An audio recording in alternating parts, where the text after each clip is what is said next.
The morning sun shone on the front of the federal building, giving the place an ordinary look that didn't hint at the tension bubbling inside. Angela, a black woman in her early 40s, walked up the wide steps, her back straight and her eyes focused. Even though people coming and going through the glass doors didn't know her story, Angela could feel their glances stick to her as she passed by.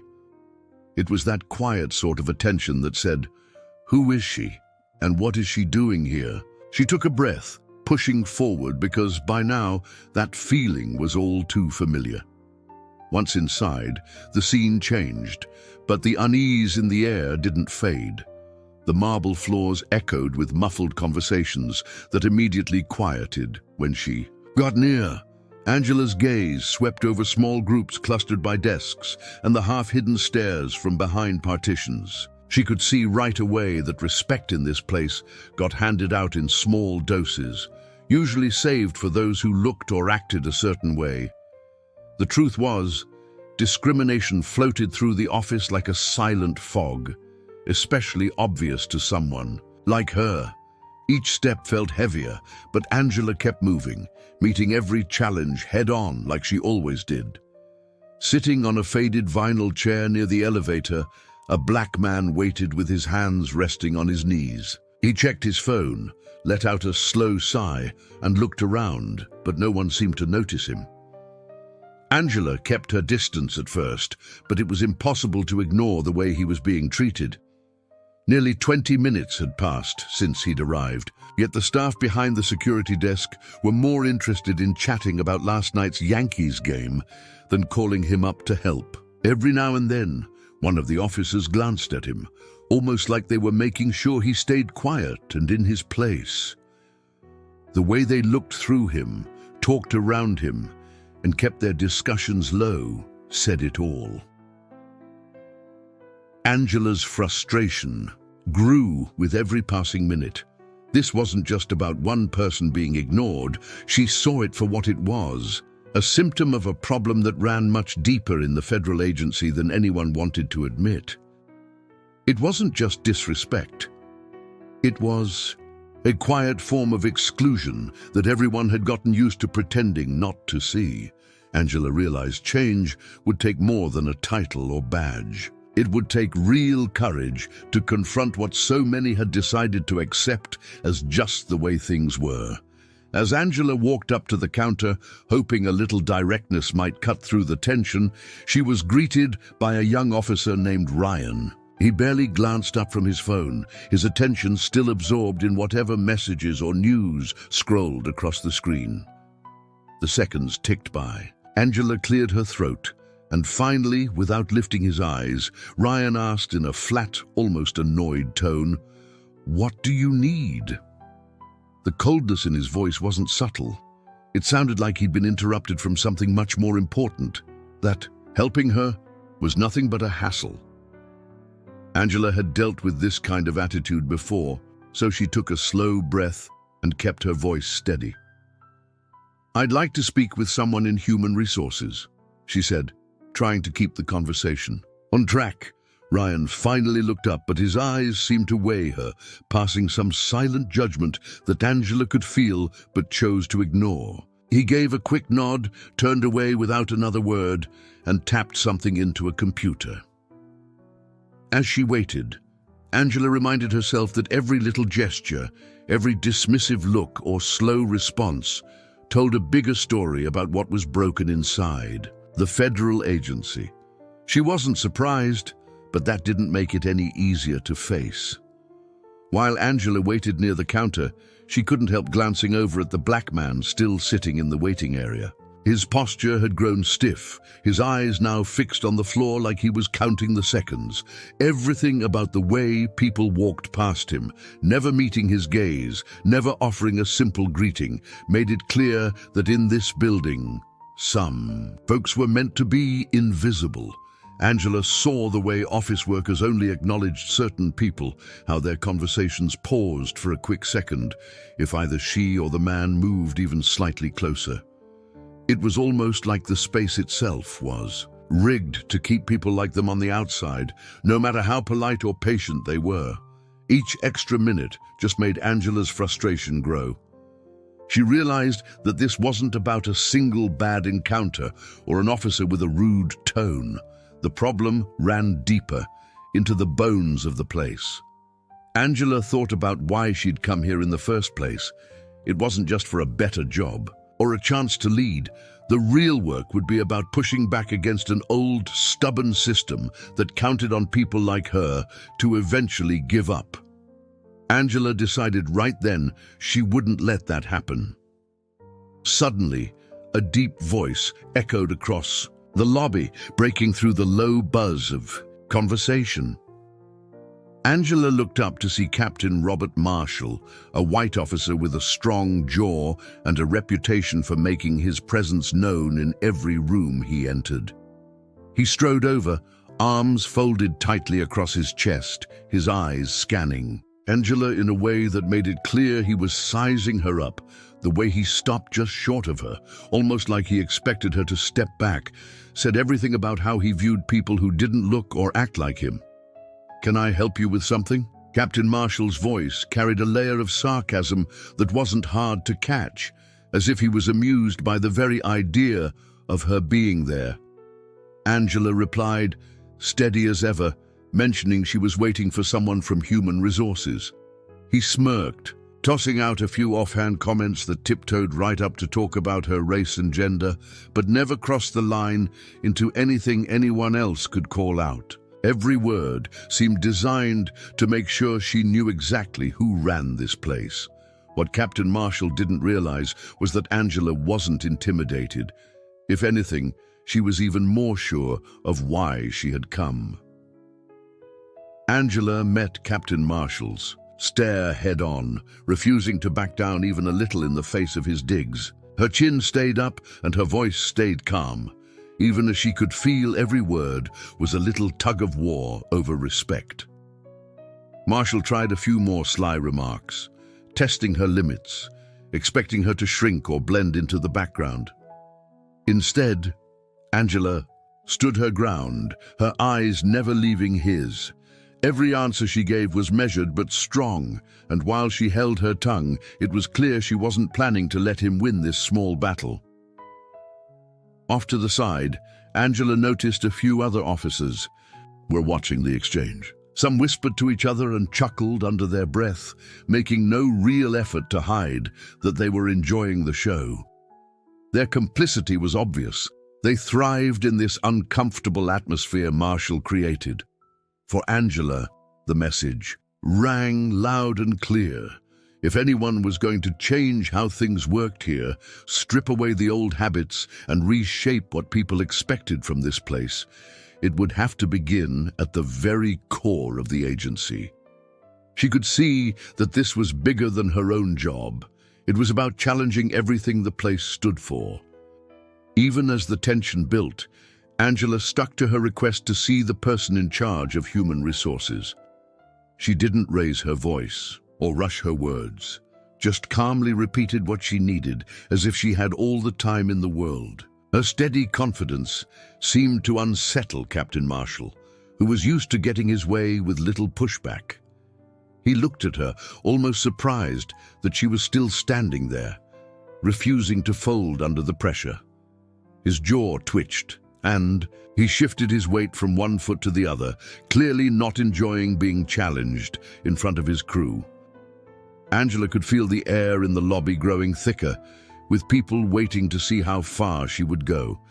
She held her ground without flinching. Captain Marshall's control over the situation began to slip, even if he tried to hide it behind sharp words and impatient sighs. Angela saw in his eyes that he was growing frustrated. Her calm was the exact opposite of what he expected. What Marshall didn't realize was that every time he tried to press her, he just proved why change was so badly needed in the agency. And in his need to show authority, he missed the fact that he was setting himself up for a mistake he could not take back. Things took a sharp turn when Captain Marshall decided to push things even further. He leaned in, closing the gap between them, his shadow stretching right over Angela's space. For a moment, the whole lobby seemed to freeze, every conversation cutting off, every whisper going quiet. The group of officers that had been snickering earlier now traded anxious glances, unsure of where this was about to go. Angela felt the weight of every eye in the room, but she didn't flinch or step back. Instead, she stood even taller, her face steady, making it obvious to everyone that she would not be treated like she was less than anyone else. Captain Marshall's voice dropped lower, his words meant to rattle her, but Angela met them with silence and an unwavering stare. The longer she held his gaze, the more her presence seemed to grow, while his posturing started to look more desperate than intimidating. The standoff between them captured something deeper than just a power struggle at the agency. Here was the old familiar way of doing things. Command and control, intimidation, pushing down anyone who questioned the system, meeting a new kind of determination, one that wouldn't budge or back away. The hallway stood silent, waiting to see which side would hold. Captain Marshall, clearly frustrated by Angela's refusal to bend, barked an order to a nearby officer, telling him to escort her out.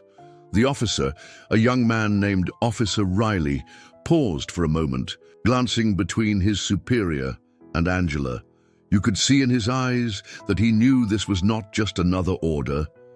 There was a quiet hesitation, almost like he was weighing the cost of following Marshall's command against what he sensed was right. But in the end, his training kicked in, and he started moving toward Angela, even though he was slower than you'd expect for something like this. Angela stood her ground, not so much as shifting a foot. With every second she remained, she grew more commanding, like the air around her belonged to her now. Her stance spoke volumes, making it clear that she knew exactly what this moment represented. It was not only about Angela and Captain Marshall anymore, it was about everyone who had felt invisible or powerless inside the agency. The others in the lobby watched, caught between fear and something like hope, wondering if, just maybe, things could be different moving forward. Angela's courage set off a ripple, challenging the silence that had always protected those in charge. The pressure in the room finally reached its highest point when Captain Marshall snapped and grabbed Angela's arm, gripping it tightly as he tried to shove her toward the door. The motion was sudden and harsh, and for a split second, a few people in the lobby gasped. You could see real shock on some faces, especially those who hadn't expected things to turn physical. But most of the crowd just looked away or stared at their shoes, frozen in place or too used to seeing this kind of thing to speak up. Fear and habit kept them glued to the background, letting the old rules play out. Angela, though, did not let herself be dragged. She twisted her arm free from Marshall's hold using a controlled, steady motion. Her voice stayed level as she stared right at him, showing not an ounce of fear. Her eyes locked on his, steady and unshaken. For a split second, Marshall looked totally thrown off, maybe even a little scared. He clearly had not expected someone like her to push back, to fight for her dignity in a place that tried to deny it. It was in that quiet but powerful moment that the old order around them started to feel less permanent and a bit shakier than before. The sting of being defied in front of everyone made Captain Marshall snap. His anger flared, and before anyone could react, he threw a punch at Angela, landing it square on her face. She stumbled and dropped to the floor, her cheek already turning red where his fist had connected. As her body hit the tile, a thick, suffocating silence took over the lobby. It was so quiet it was almost like time itself had frozen for a second. A couple officers let out nervous, awkward laughs, not quite believing what they saw, while others quickly looked away, pretending to busy themselves with papers or their phones. Even those who had cheered for Marshall before now seemed less sure of themselves. It was obvious to everyone in the room that something serious had just happened. A line no one thought would actually be crossed had been. It changed the air, giving Angela's stand an even deeper meaning. Angela pressed one hand to the floor and pushed herself up, refusing to let the blow keep her down. Her legs might have shaken a bit, but she kept her head high and looked straight at Marshall, refusing to show any sign of weakness. For the first time, her dignity seemed unbreakable, and a new tension crept through the crowd as they realized someone had finally stood up for what was right. As Angela steadied herself and began to rise from the cold tile, a loud clatter jolted everyone. A door had slammed open at the far end of the lobby. Out stepped Karen Evans, head of human resources, her eyes scanning the room before landing on Angela and Captain Marshall. The shock on Karen's face was obvious, like she was seeing something from a nightmare.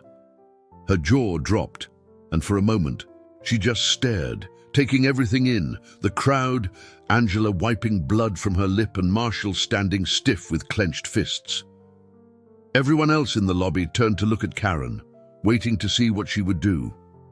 She took a shaky breath, her hands trembling a little as she tried to find her voice. When she finally spoke, her words bounced off the walls, crystal clear even though her voice was barely above a whisper. "Oh my God, you're Angela Jordan." Some people gasped as recognition dawned on them. Suddenly the mood in the room shifted. The fear that had hovered before now settled over everyone more heavily. No one had realized who Angela really was. The whistleblower everyone had heard about on the news, the one who had brought federal investigations to government agencies all over Chicago. It was like someone had pulled the rug out from under. The whole room. As soon as Karen's words sank in, you could see all the color drain from people's faces. The officers who had laughed at Angela earlier suddenly looked like they wanted to disappear. Even Captain Marshall, for all his bluster just minutes before, took a step back, jaw tight, trying to process what had just come to light. Angela Jordan was not just some troublemaker or visitor raising a fuss. She was their new chief, handpicked by the mayor to clean up the agency and bring real change. Nobody spoke. The quiet that followed felt heavy, almost painful, and a few people exchanged nervous looks, trying to remember if they had said or done anything that might now blow up. In their faces, some folks just stared at their feet, cheeks burning with embarrassment and regret. Officer Riley, who had hesitated earlier, couldn't meet Angela's eyes. The mood in the lobby was completely different now. Any last trace of mockery was gone, replaced instead by a deep sense of shock. The reality of just how badly they had messed up was written on every face, and for the first time, nobody wanted to be noticed at all. Captain Marshall, who not long ago had carried himself with so much arrogance, was now visibly shaken. His hands trembled as he fumbled for words, stumbling through a messy string of half-formed apologies. "Chief Jordan, I had no idea," he stammered, his voice barely above a whisper. But no matter what he tried to say, his excuses seemed weak and empty. The authority he had worn like armor only moments earlier vanished in the shadow of Angela's steady presence. Now, it was clear to everyone who truly held the power in that room. The other officers in the lobby, those who had either gone along with Marshall or kept quiet while everything happened, started to feel the full weight of their actions. Their guilt was almost as thick as the silence. You could see them shifting uncomfortably, hands in pockets or clutching folders, eyes fixed anywhere but on Angela or Marshall. Some looked like they wanted to melt into the walls, wishing this was just a nightmare they might wake up from. The air in the lobby, once loud with tension, now pressed down with a kind of quiet that made every breath feel louder than usual. No one dared move or speak, as if afraid of drawing Angela's attention. Angela did not even need to raise her voice. She looked straight at Officer Riley and calmly said, "Place Captain Marshall under arrest." Her tone was even and steady, and there was no room for anyone to question her decision. It was as if her calmness made her command even stronger. For a moment, people glanced around, almost expecting someone to protest or at least try to delay things, but nobody did. The lobby stood still. Riley stepped forward, opened her cuffs with hands that only just stopped shaking, and snapped them onto Marshall's wrists. The metallic click felt louder than usual, bouncing off the marble walls and settling somewhere deep in everyone's chest. Marshall stared down at the floor, completely drained of his former swagger. The other officers kept quiet, watching as Riley led their old captain away. They all knew things had changed for good. That single action, Angela quietly issuing the order, Riley stepping up without hesitation, Marshall being led out with no argument, marked the start of something new inside the agency. The old habit of looking the other way or hoping trouble would blow over was gone. Now, there was a certainty that mistakes and abuse would no longer be swept aside, and everyone felt it. Marshall, now standing between Riley and another officer, tried to push back, protesting that he was innocent, that he had never known Angela Jordan's true identity and had only acted out of misunderstanding. His voice was desperate now, cracking as he pleaded his case, but it did not matter anymore. No one in the lobby was willing to lift a finger or voice a single word in his defense. The excuses that might have worked in the past just seemed empty. Now, echoes in a room that was done tolerating that kind of behavior. As Marshall was led away in handcuffs, head lowered and cheeks flushed, everyone watched, knowing this was a lesson they would never forget. The whole scene felt almost surreal for some, a harsh reminder that covering up or turning away from bad acts was finished. Angela's eyes met those of each person as she looked slowly around the lobby, not with anger, but with a kind of determined calm. It was clear to everyone that this was not the end, but the start of something different.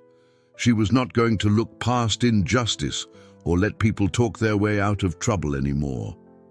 Real accountability had finally arrived at the Chicago agency. The image of Marshall leaving the main hall in handcuffs stuck with everyone left behind. Inside the lobby of the Chicago agency building, an uneasy feeling replaced the old sense of security. Every officer standing in that sharp fluorescent light knew things were about to change in a way they could not avoid. More than a few people wondered quietly if they would be next in line to answer for what had happened, not just today, but in the months and even years before, when people made bad choices or let things slide because that was how it had always been. Angela Jordan stood steady at the center of it all. She did not have to give a lecture or yell to make her expectations clear. Just by being there, just by standing up straight after everything she had endured, she earned a respect that no amount of shouting would ever get. Officers who had spent years acting out of habit or comfort now watched her carefully, realizing this was someone they would actually have to answer to. Nobody could bring themselves to break the silence, and it became obvious that what had happened went deeper than just one bad moment. The quiet was loud enough to be a confession all on its own, every bit as honest as words. It did not take long for the higher-ups at the Chicago agency headquarters to step in. Just a few hours after the chaos in the lobby, people started getting emails and calls to assemble in one of the main conference rooms. Angela waited outside while the brass and a handful of senior officials met behind closed doors. The mood in the building was tense. It was all anybody could talk about. Word spread that videos and statements had already been collected, and nobody doubted that what happened would be reviewed closely. People who had never worried about consequences for their actions were now sitting uncomfortably at their desks, wondering what else was about to come out. When the emergency meeting ended, the response was clear and firm. Captain Marshall was stripped of his position on the spot. There was no drawn-out process or second chances. Other officers who had joined in or even just stood by were handed suspensions and told they would be under investigation while things got sorted out. The message was impossible to miss. The agency was making an example out of what had happened, and anyone who thought they could ignore a culture shift was proven wrong. By lunchtime, Everyone in the building, and soon the city was talking about it. It was not long before videos of the incident hit social media and news outlets picked up the story. Clips of Captain Marshall being led away in handcuffs, along with eyewitness accounts from people inside the Chicago agency, were everywhere. On phones, on living room televisions, and showing up in conversations at coffee shops all over the country. Suddenly, the situation was not just about one lobby or one agency, but proof of a bigger issue that had been building for years. People saw in those images a pattern that needed to be broken, and folks from all sorts of backgrounds, the kind who maybe had never paid much attention to agency news, started demanding answers. Activists organized online, groups shared petitions, and outside the headquarters, reporters waited to see what would happen next. With every passing hour, pressure for real change grew. Community leaders and even some politicians got involved, calling for stronger oversight and new policies. Inside the agency, Angela could feel the weight of all those eyes, but she understood that she was not facing this alone anymore. The voices backing her carried strength. She knew the work ahead would be demanding and complicated, but just having that support was enough to keep her focused and ready for the next step. A few days later, Angela Jordan found herself stepping up onto a wooden stage set up right outside City Hall in downtown Chicago. A sea of faces stretched out in front of her, neighbors, community volunteers, young people with handmade signs, and even a handful of her own colleagues who wanted to show support in public for the first time. The energy in the air was real, a mix of hope and cautious excitement as everyone waited to hear what would come next. Angela stood tall at the microphone, her voice carrying across the plaza. She did not shy away from the truth, saying straightforwardly that under her leadership there would be no room at the agency for racism or any form of abuse. She promised to bring real accountability and laid out a vision for change that included listening to those who had too often been ignored. Her words were simple, but they hit home. People could see she meant everyone. When she finished, a wave of applause rolled through the crowd, growing stronger until it filled the whole square. Angela took a breath, feeling the seriousness of what lay ahead, but also picking up strength. From those cheering faces, she was determined to rebuild trust, no matter how tough the path would be.